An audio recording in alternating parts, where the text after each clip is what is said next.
In our Wonderful Day in the Lord broadcast, we are coming close to the end of Job's friend Elihu dialogue with Job. This is a one-sided dialogue here. It's a monologue. Elihu is challenging and rebuking and correcting Job because he believes that Job has gone off the rails to a certain degree, or at least is getting very close to doing so. Job never responds to Elihu's comments, and maybe he would have.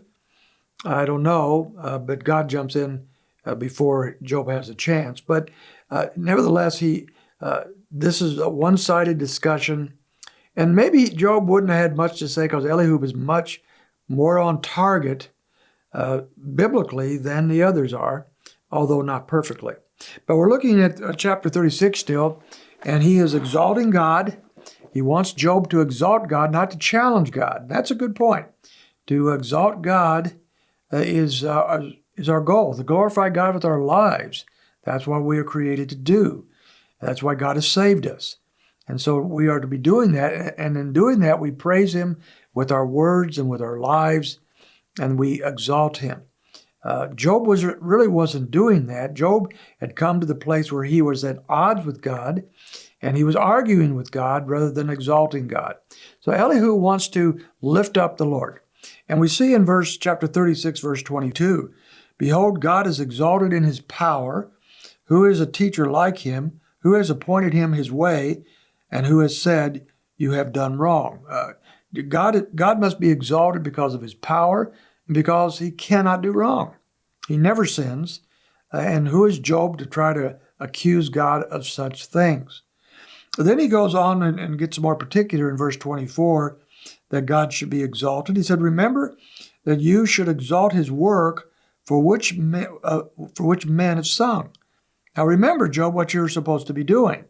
You're challenging God. You're wanting to have a court hearing with God where you can lay out your case and prove God wrong. Well, you can't do that because God is never wrong, as He just said. But even if you thought you could, it's a wrong attitude to have. To think you can challenge and correct God certainly is taking us in the wrong direction. And so he says, now I want you to remember here that it is not your place to challenge God. It's not your place to get your back up with God. It's your place to exalt God, even in the most difficult of times. And of course, that is the hardest time to do that, isn't it? It's not necessarily hard to lift up our voice to God, to glorify God, when all is well and life is sweet. But it is much more difficult when we're in the wringer, when we're in the furnace of life. And of course, that's where Job is. And yet he says, remember, you are to exalt God. And one of the reasons is because of God's eternality and the very fact that we don't understand Him perfectly. Verse 26, "Behold, God is exalted, and we do not know Him. The number of His years is unsearchable." God is eternal. There's no way that we can figure out the eternality of God. He's unsearchable. The understanding of God is beyond us. What should that lead us to? And this is where he wants to take Job, and this is where we should go as well. It should lead us to a place of true godly fear. Chapter 37, verse 1, "At this also my heart trembles and leaps from its place." That's the fear of God. That's a biblical fear of God. To think about the greatness and the exaltation of God, to lift Him up in our minds and hearts, to understand at least somewhat of His nature and who He is, to the degree that we can, should lead us to a place of godly fear. And he describes it as his heart trembles. And that doesn't mean he wants to run away from God. That actually means he wants to come nearer to God, because his heart it leaps from its place, so to speak.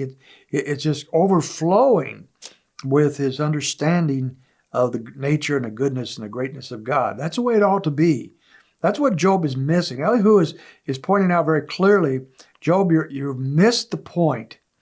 You missed the point of life. You missed the point of why God is in your life, and as we know, has saved us. And that is that He should be exalted and glorified by us. Job is wobbling. Elihu is pointing that out. And these are good lessons for you and I as well. We will continue and conclude Elihu's argument tomorrow.